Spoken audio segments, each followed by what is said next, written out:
ऐसे में उपेंद्र कुशवाहा को भाजपा साथ लेना चाहेगी कि उपेंद्र कुशवाहा दिल्ली में भाजपा नेताओं के संपर्क में रहेंगे? ललन सिंह अगर उप मुख्यमंत्री की कुर्सी पर जा रहे हैं तो तेजस्वी मुख्यमंत्री की कुर्सी पर जा रहे हैं। ना नीतीश का सहारा है, ना तेजस्वी का सहारा है, ना लालू का सहारा है, ना अपने पुराने संगठन के साथियों का सहारा है। नमस्कार, भारत लाइव देख रहे हैं आप। पर्दे के पीछे बिहार में बहुत सारा खेला होता रहता है, उसी सब खेला के बारे में ये शो है। इसको गेम बड़ा कहते हैं। गेम जो बिहार में बड़ा होता रहता है, नेताओं के दिमाग में, सियासी गलियारों के पीछे, उन हलचलों को पकड़कर, उन खबरों को पकड़कर आप तक परोसते हैं। ठीक है, बहुत जिम्मेवारी से परोसते हैं, कभी कभी वक्त से पहले की खबरें होती हैं, इसलिए लग सकता है कि अरे ऐसा कैसे हो सकता है। लेकिन देखिए ना, कुछ दिन पहले आपको हमने बताया था कि उपेंद्र कुशवाहा और ललन सिंह के बीच में कोल्ड वॉर ब्रू हो रहा है। कॉफ़ी जैसे बनाया जाता है तो उसको ब्रूइंग कहते हैं। ऐसे ही किसी के बीच में अगर मनमुटाव होता है तो वो भी ब्रू करता है। ऐसी ही परिस्थिति देखिए 4 महीने 5 महीने पहले के आसपास में बनी थी, जब उपेंद्र कुशवाहा को लाया गया था जदयू में, तो उनको जिम्मेवारियाँ कुछ दी गई थी। उन जिम्मेवारियों को निभाने में वो बहुत मेहनत करके लग गए थे, बहुत पेचीदगी से लग गए थे। संगठन को मजबूत करने के अलावा नीतीश कुमार को देश का प्रधानमंत्री बनाने को लेकर भी उन्होंने बहुत सारे दावे किए थे। भाजपा से लड़ने भिड़ने के लिए तैयार रहते थे। नरेंद्र मोदी की कुर्सी पर नीतीश कुमार को देखना उनका सपना था। लेकिन इस बीच व्यक्तिगत इंटरेस्ट, खुद के लिए उपेंद्र कुशवाहा ने बहुत सारे चीज़ें उम्मीद कर रखी थी नीतीश कुमार से। नीतीश कुमार उपेंद्र कुशवाहा के इन सपनों को पूरा नहीं कर पाए। अपने सपनों को नीतीश कुमार पूरा करने के लिए ललन सिंह, तेजस्वी यादव, लालू यादव का सहारा लगातार ले रहे हैं। लेकिन उपेंद्र कुशवाहा इस बीच में रास्ता भटक गए। लगा जैसे उपेंद्र कुशवाहा को साथ लेकर चलना अब नीतीश के लिए संभव नहीं है। कुर्नी का चुनाव हो या फिर कुशवाहा की पूरे बिहार में यात्रा संगठन को मजबूत करने के लिए, दोनों में नीतीश का इंटरेस्ट बहुत कम लगा। स्पष्ट बात थी, उपेंद्र कुशवाहा से या तो कोई गलती हुई है या नीतीश कुमार जैसा कि करते आए हैं अब तक, हर करीबी व्यक्ति की कुर्बानी ले लेते हैं। उपेंद्र कुशवाहा की भी कुर्बानी उन्होंने ले ली। ये बातें ये पिछले हफ्ते तक केवल कानाफूसी थी, केवल एक वेग चर्चाएं थी। लेकिन जैसे ही उपेंद्र कुशवाहा ने खुद के लिए नीतीश कुमार से और संगठन से मांग रखी और ये कहा कि वो साधु संत नहीं है, उनकी भी अपनी महत्वाकांक्षाएं हैं, वैसे ही नीतीश कुमार ने मीडिया में इस बात को बेतुका कह दिया। खबरें ये भी आई थी कि उपेंद्र कुशवाहा उप मुख्यमंत्री बिहार में बनना चाहते हैं। ऑब्वियसली उस कुर्सी पर बिहार में पहले से ही एक दावा जदयू की तरफ से कर रहे हैं ललन सिंह। ललन सिंह फिलहाल नीतीश कुमार के अकेले ऐसे पुराने मित्रों में से हैं, पुराने सहयोगियों में से हैं, आरसीपी के जाने के बाद, जिन पर नीतीश को भरोसा करना ही होगा। ऐसा नहीं करते हैं, करना ही होगा, क्योंकि अब उनके पास ऑप्शंस भी बहुत लिमिटेड है। आरसीपी जा चुके हैं, कुशवाहा के साथ मनमुटाव बढ़ चुका है। ऐसे में ललन सिंह को जो फ्री हैंड नीतीश कुमार दे रहे हैं, कई लोगों को ये अच्छा नहीं लग रहा है। खासतौर पे उन लोगों को जो जदयू को लवकुश समीकरण की पार्टी समझते हैं, जो मानते हैं कि इस पार्टी में सवर्णों के लिए बड़े पद कम से कम नहीं आरक्षित होने चाहिए। भूमिहार समाज से होने की वजह से ललन सिंह का भी विरोध पार्टी में कुछ लोग कर रहे हैं। लेकिन ललन सिंह भी बहुत पुराने खिलाड़ी हैं, कई लोगों की छुट्टी कर दी, कई आरसीपी और कुशवाहा के लोगों को छाटते छाटते आज संगठन को उस जगह पहुंचा दिया है जहां नीतीश कुमार के बाद सभी मानते हैं कि सर्वमान्य नेता ललन सिंह हैं। अब ये तो नीतीश और ललन सिंह की बात हुई। उपेंद्र कुशवाहा आखिर कहाँ है? तो उपेंद्र कुशवाहा के पास कहीं ना कहीं एक रास्ता यही बचता है नीतीश कुमार के ना कह देने के बाद, कि वो अपने लिए एक नई राजनीतिक विकल्प की खोज में निकल जाए। अच्छी बात है कि उनके पास रालोसपा है और वो अभी जीवित है। हालांकि विलय उन्होंने किया था, लेकिन विलय की जो सारे मसौदे थे विलय के, वो पूरे नहीं हुए थे। ऐसी कड़ी में खबर आ रही है कि उपेंद्र कुशवाहा रालोसपा को फिर से जीवित कर सकते हैं।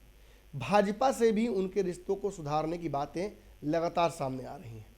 अब देखिए ना, कल ही शरद यादव की मृत्यु हो गई, लेकिन आने वाले कल शरद यादव का चूड़ा दही का भोज था, जिस भोज में मुझे भी आमंत्रित किया गया था, बाबा भी जाने वाले थे। लेकिन इस चूड़ा दही के भोज को रोक दिया गया क्योंकि शरद यादव की मृत्यु हो गई। बिहार में कोई भी पॉलिटिकल दल शरद यादव की मृत्यु के बाद चूड़ा दही नहीं करेगा। आज चिराग पासवान और विजय सिन्हा की तस्वीर आपको शायद दिखी होगी, किसी जगह पर उन लोगों ने किया है। तो शरद यादव के मृत्यु के बाद अगर नहीं करेंगे उपेंद्र कुशवाहा तो फायदा नुकसान क्या है इससे? देखिए, कायदे से जो हमारे पास खबर इनपुट पूरी तरीके से है, उपेंद्र कुशवाहा ने कल के कार्यक्रम में भाजपा के कई नेताओं को बुला रखा था। एक और इनपुट यह है कि तेजस्वी यादव पहुंच भी जाए, नीतीश शायद उपेंद्र कुशवाहा के इस कार्यक्रम में नहीं पहुंचते। ये एक बड़ा कारण होता है उपेंद्र कुशवाहा के लिए नीतीश कुमार से रिश्ते को समाप्त करने का और आगे की रणनीतियों पर तेजी से काम करने का। वैसे भी ललन सिंह अगर उप मुख्यमंत्री की कुर्सी पर जा रहे हैं तो तेजस्वी मुख्यमंत्री की कुर्सी पर जा रहे हैं। जो आने वाले समय में मंत्रिमंडल का विस्तार होना है, नीतीश कुमार चाहते तो उसे अपने तक ही रख सकते थे, लेकिन मीडिया से बात करते उन्होंने स्पष्ट कर दिया कि कांग्रेस और किसको, लेफ्ट के दलों को कैसे समन्वित करना है उसमें, और किसी के लिए कोई जगह नहीं है। मतलब उपेंद्र कुशवाहा का वहाँ भी रास्ता बंद। उपेंद्र कुशवाहा को एमएलसी छोड़कर कुछ दिया नहीं जाएगा, ये भी नीतीश कुमार ने स्पष्ट कर दिया। ऐसे में उपेंद्र कुशवाहा पर दबाव है। उपेंद्र कुशवाहा पर दबाव ये है कि अपने लोगों को संगठन में कैसे जोड़े। उन पर यह भी दबाव है कि वो खुद सत्ता के बीच में, सेंटर में कहीं पहुँचे, या तो केंद्रीय मंत्री या बिहार में मंत्री, या ऐसी कोई जिम्मेवारी मिले संगठन की ही बड़ी, जिससे अपने लोगों का समावेश कर सकें और खोई हुई साख को वापस अर्जित कर सकें। ये दोनों नीतीश कुमार ने स्पष्ट कर दिया कि संभव नहीं है। ऐसे में उपेंद्र कुशवाहा क्या करेंगे?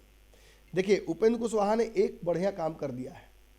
उपेंद्र कुशवाहा शरद यादव के बहाने दिल्ली रवाना हो गए हैं, और दिल्ली जाने के साथ साथ उपेंद्र कुशवाहा ने एक और अच्छी बात ये कर दी कि दिल्ली में अपनी जो मीटिंग्स हैं उनसे पहले मीडिया से मुखातिब होते हुए नीतीश कुमार, इशारों में नीतीश कुमार और लालू यादव दोनों को घेर लिया।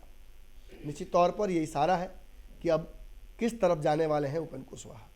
दिल्ली में उनकी मुलाकातें भाजपा के नेताओं से होने जा रही हैं, पूर्व में भी हुई हैं जिन्हें गुप्त रखा गया है, अब खुलकर मिलने जा रहे हैं।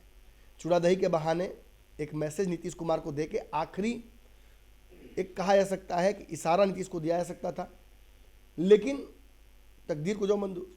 अब शरद यादव जी गुजर गए तो नहीं कर सकते चूड़ादही, लेकिन उस प्लान ऑफ एक्शन को रोकना नहीं है जिसमें उन्हें अपने लिए नई राजनीतिक जमीन तलाशनी है। इसी कड़ी में खबर आ रही है कि उपेंद्र कुशवाहा दिल्ली में भाजपा नेताओं के संपर्क में रहेंगे।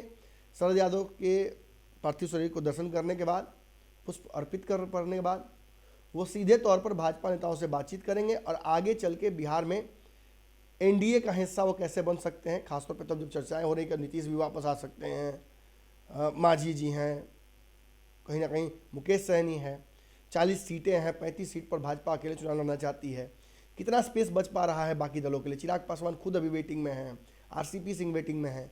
कहीं ना कहीं भाजपा की प्लेट भी पहले से ही काफ़ी भरी हुई है। ऐसे में एक और अब पूरी रखने के लिए कहिए कहाँ रखी जाती है। उपेंद्र कुशवाहा कैसे भाजपा के साथ समीकरण बैठा पाते हैं, किन समीकरणों का हिस्सा एनडीए के वो बनते हैं, ये आने वाले वक्त में समझ में आएंगी। लेकिन फिलहाल जो बातें धीरज कुशवाहा, जो कि उनके हनुमान माने जाते थे एक समय में, अब शायद दोनों के बीच में संबंध विच्छेद हो गया है। उन्होंने भी साफ तौर पर कह दिया कि उपेंद्र कुशवाहा अगर अपने ही लिए मांग करना था उन्हें, तो फिर इस पूरे रालोसपा के संगठन को साथ लेके जाने की क्या जरूरत थी, वो अकेले ज्वाइन कर लेते। लेकिन अगर उपेंद्र कुशवाहा को ये लगता है कि नीतीश कुमार को उन्हें कुछ और बेहतर देना चाहिए था, तो वो कार्यकर्ता जो रालोसपा के में उनके साथ इतने दिनों से रह रहे आ रहे हैं, जो उनके साथ जदयू में गए, उनके लिए भी तो कुछ मांगा जा सकता था। सच पूछिए तो उपेंद्र कुशवाहा चारों तरफ से घिर चुके हैं। अब उनको ना नीतीश का सहारा है, ना तेजस्वी का सहारा है, ना लालू का सहारा है, ना अपने पुराने संगठन के साथियों का सहारा है। जदयू में भी उनका दाना पानी उठ चुका है। अब केवल भाजपा के रहमो करम पर उपेंद्र कुशवाहा आगे की राजनीति अपनी कर सकते हैं, और उसमें भी अब वो दिल्ली गए हैं तो उनकी मुलाकातों के बाद क्या रुख होता है भाजपा का, क्योंकि भाजपा के पास भी सम्राट चौधरी के तौर पर एक बड़े लौकुश नेता हैं। आरसीपी सिंह भी फिलहाल लग रहा है कि भाजपा के साथ ही जाएंगे। तो ऐसी स्थिति में भाजपा के पास उस समीकरण के नेता पहले से मौजूद हैं। तो क्या ऐसे में उपेंद्र कुशवाहा को भाजपा साथ लेना चाहेगी? इन सारे सवालों पर से आने वाले 1-2 दिनों में पर्दा उठ जाएगा। अगर ये वीडियो पसंद आई और वह बिहार के राजनीति और बिहारियत से सरोकार रखेनी तो सब्सक्राइब बटन दबा के चैनल के सब्सक्राइब कर ली। ओजे एगो घंटी बा, ओकरा बटन दबा देला से कुल सटीक और मारक खबर रुआ मुफ्त में मिल जाई। अगर रुआ पत्रकारिता के हमनी के नया प्रयोग में सहयोग कर चाहतानी तो ज्वाइन बटन दबा दी। पेटीएम नंबर नोट कर ली 9386816700। धन्यवाद।